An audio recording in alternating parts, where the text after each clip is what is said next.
Yo guys, check kamusta mga idol. So ayan, mag-update tayo ngayong Thursday no ng tanghali o ano na ba ngayon? Magtatanghali na mga idol. 11 sa oras ko. Magi-11 pala. Okay? So ayan. So matindi mga news natin ngayon mga idol dahil merong malupit na nag-announce no at ng malupit na partnership. No, at syempre, kala natin yung mga ganun, mga meme lang. Pero mga loads, napaka-importante nun at matindi talaga yung news natin ngayon. Sobra to. Hindi lang yung chart. So, kailangan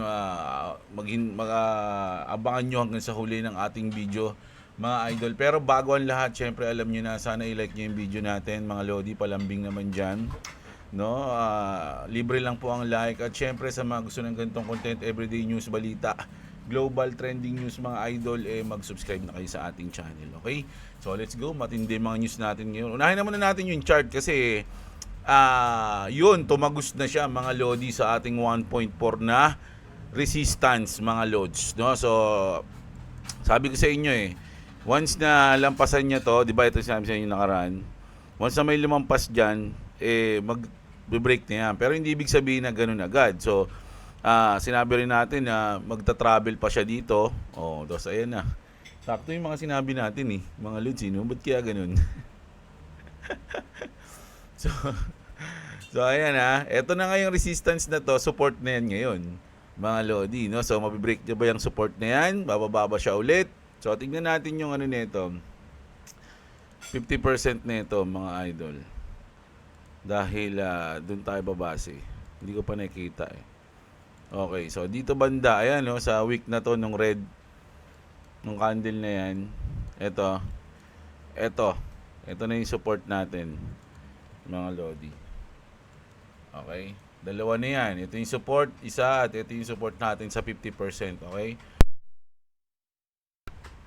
So, pwedeng bumaba yan dito, sa tingin lang natin na pag bumaba siya dyan, dito siya, okay? Magta-travel sa ibabaw niyan. Or, mas maganda syempre kung dito lang siya. Diba? Sa ibabaw ng unang support natin. Mas okay yan mga lodi. So, goods na goods mga lodi. Goods na goods on the hood. 8-6 and 6-9. 1-8 tuloy. Ayan sa XRP natin at sa Doge na position natin ang ongoing profit natin. Okay? So, waiting lang tayo kung ano yung mangyayari dyan mga idol. So mag-news na tayo. Unahin na muna natin yung ating surprise tayo dun sa mga lodi. Sa matinding news natin. Maya-maya lang, mabilis lang 'yun. No, dito muna tayo kay Daddy Trump. Sabi dito mga idol, China is very happy that I am permanently opening the Strait of Hormuz. I am doing it for them also and the world, no? Kasi syempre mga idol, napaka-importante ng Strait of Hormuz, no, sa China. At syempre sa atin din. No? This situation will never happen again. They have agreed not to send weapons to Iran. President Xi will give me a big fat hug when I get there in a few weeks. No, kasi magkikita sila mga lodi ni Xi Jinping. We are working together smartly and very well. Doesn't that beat fighting? Sabi niya, no, mas maganda to kaysa maglaban. Di ba? But remember, we are very good at fighting. If we have to, far better than anyone else. So ayun, ang sinasabi ni Daddy dito mga lodi, sila yung pinakamalakas mga idol, no? At alam niyo naman na ang sugar daddy daw ng Iran ang China. So kinausap na ni Trump yung sugar daddy ng Iran mga lodi. Paano yan mga idol? So dito sa pangyayari na to, si Trump pa rin yung lamang dito mga idol kung titignan natin, di ba? President Trump, ito sa ano na to Naku, nalalapit na to mga idol. May na to, May.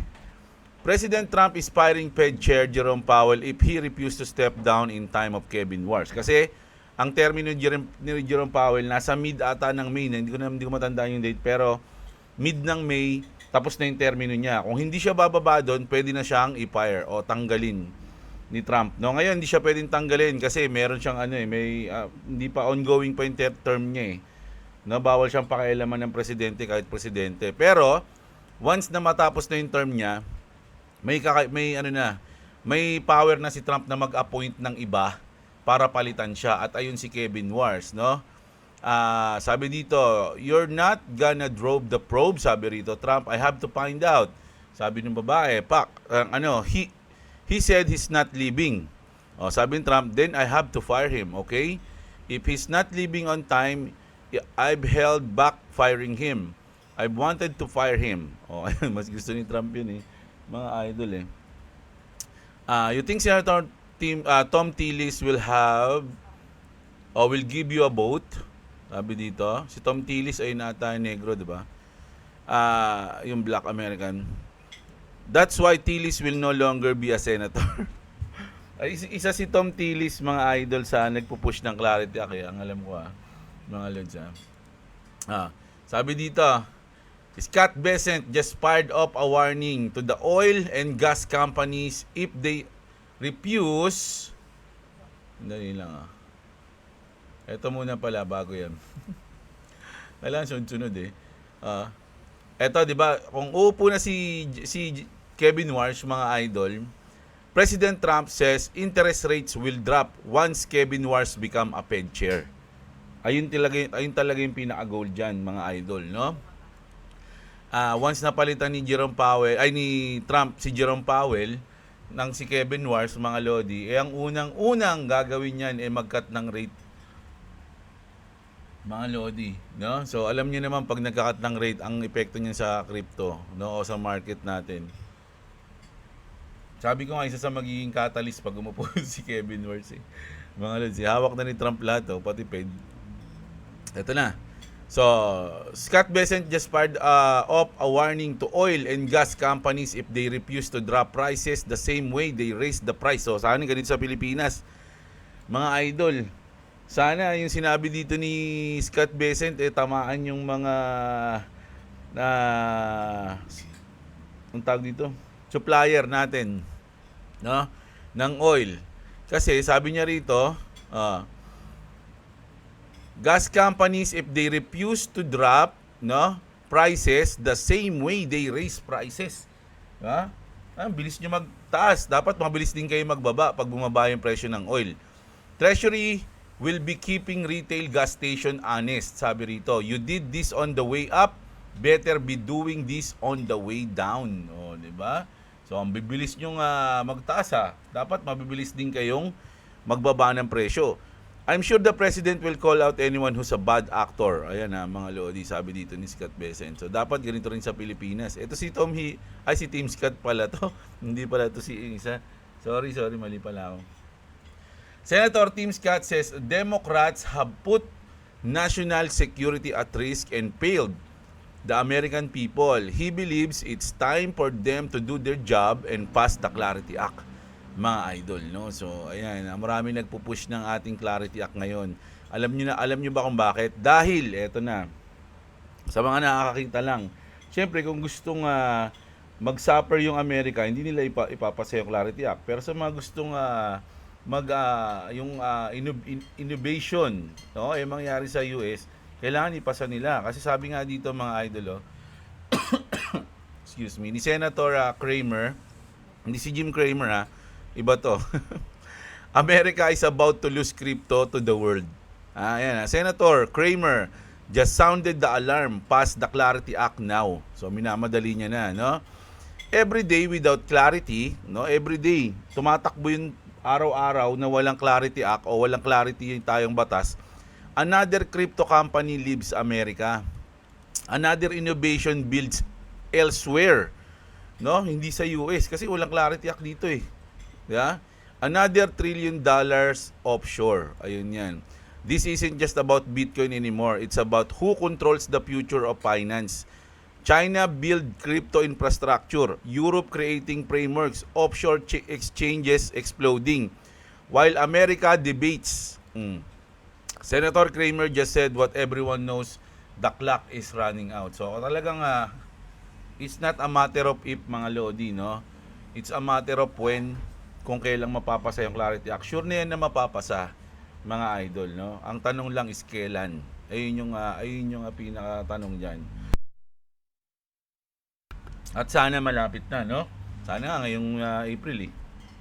Yeah? Pero sabi nila May daw, kasabay ng pag-upo ni Kevin Warsh.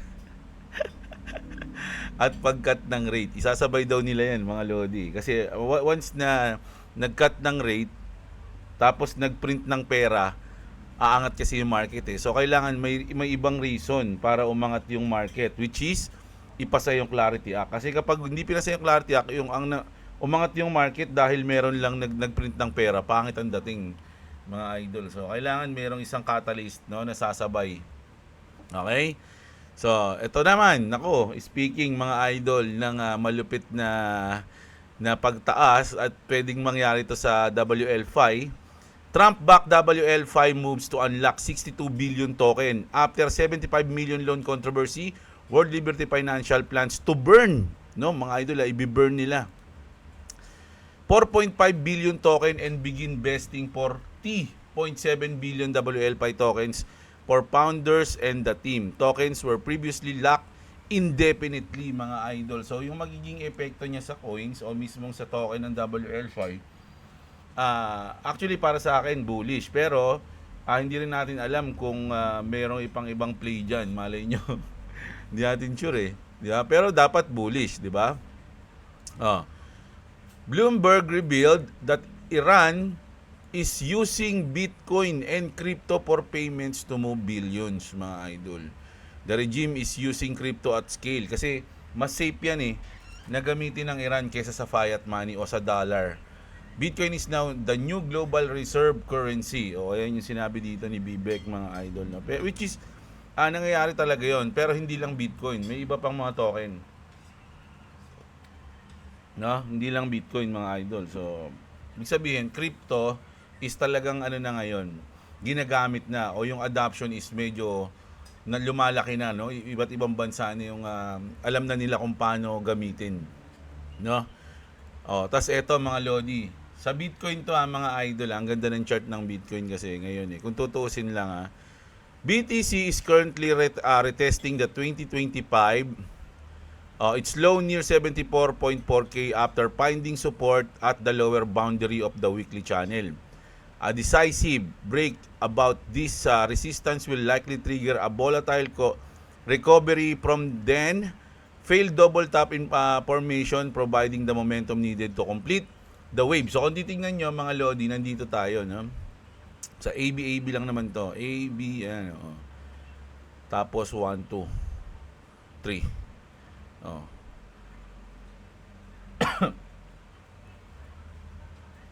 So dapat ang kasunod niyan dito.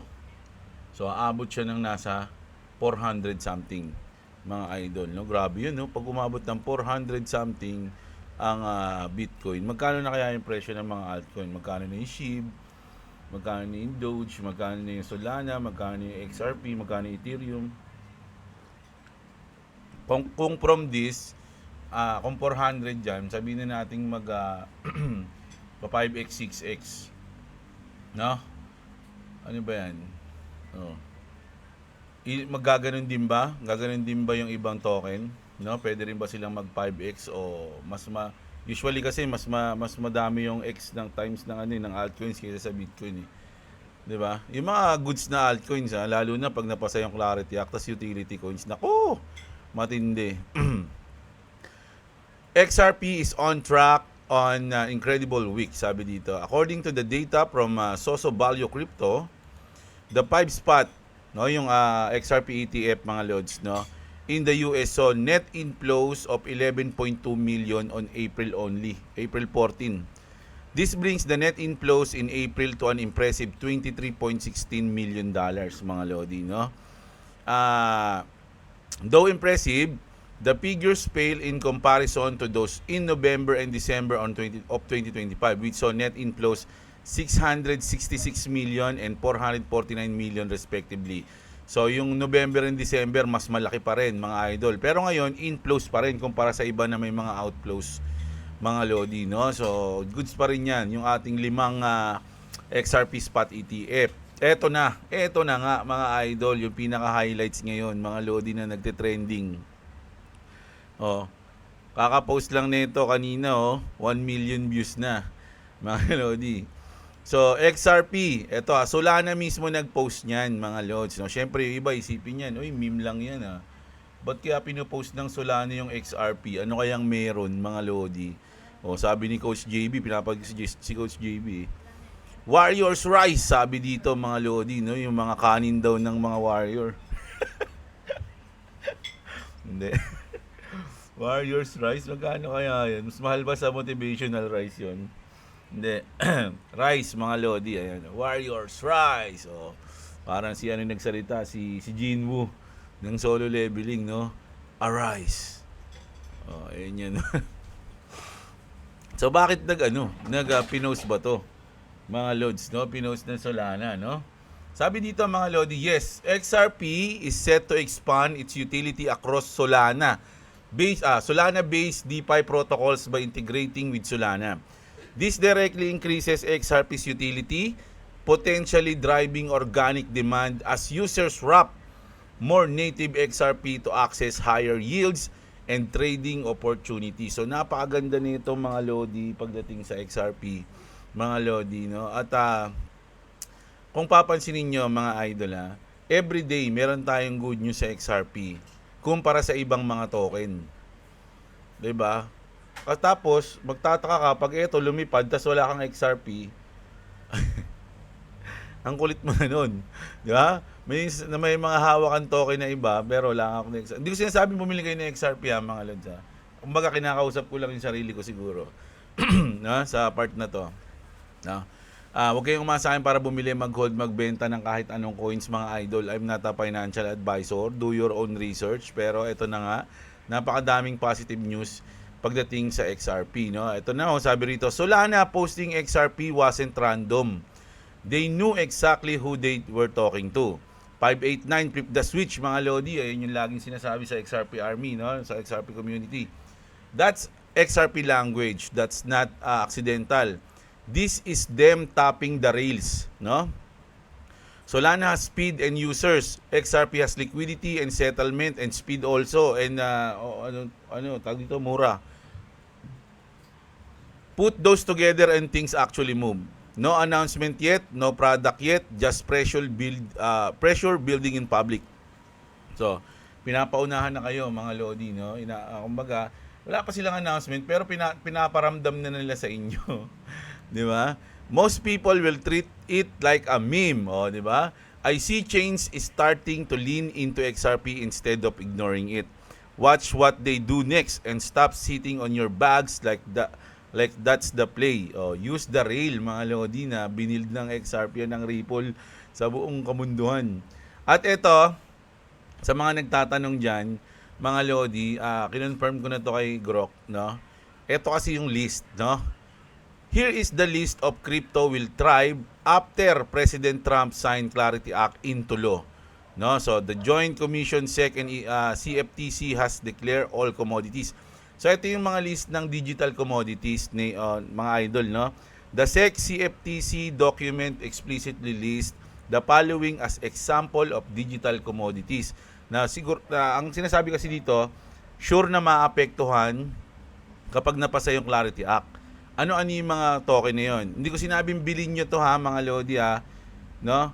Mag-research kayo, do your own research, hindi ako financial advisor. Pero ito yung mga token na yun, okay? Siyempre, Bitcoin, Ethereum, Solana, XRP, Cardano,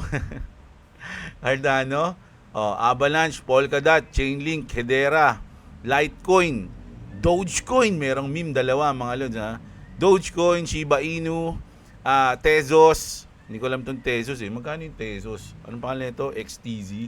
Check nga natin yan, XTZ. Kung, ito, na-familiar nga sa akin yung logo nito. 21 pesos, mga idol. Max natin. Sobrang laki ng binaba nito. 95.3. Ano to? Sale. Sale, mga Lodi. Ang all-time high niya is 462. Mga Lodi. No? So, ano yun to? 2021? Yan. Mga ganyan. 2021 talaga Pinakamalupit Yeah, so, ayan. XTZ o Tesos. Bitcoin Cash. No?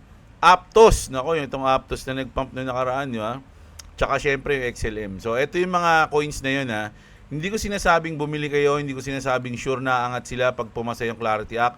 Ayun lang yung tingin nila. mga Lodi, kasi ito yung mga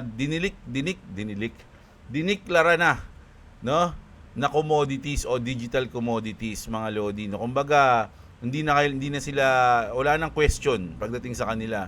Hindi na sila makakasuhan tulad nung nangyari sa XRP dati, di ba? Na nakasuhan ng SEC dahil security daw.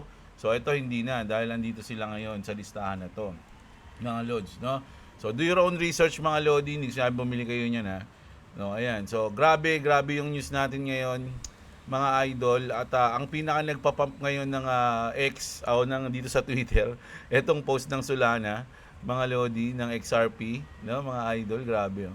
Imagine, may yung ibang project pinopost ka. Oh, di ba? Natindi nun, mga Lods. So, ayan, yung news natin ngayong umaga na to, tanghali na pala, mga Lodi. Alam nyo na yan. Siyempre, sana i-like nyo yung video natin. Subscribe kayo kung di pa kayo nakasubscribe, mga Lods. At siyempre, mag-comment kayo dahil binabasa ko yan, mga Lods. No? So, importante sa atin yan. So, ayun.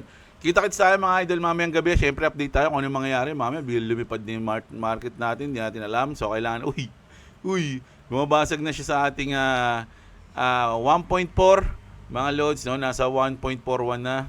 Check natin. Boom. Okay. So, kita-kits tayo mamayang gabi. Update tayo dyan, mga Lods. Maraming salamat sa inyo. Magandang araw sa inyo, mga kapatid. At What's up? Subscribe to Scoffs Gaming, that subscribe to Jeblo. If you want to subscribe to me, it's idol, no? link in description. Also, you need to buy the House of Leather. It's link in description too.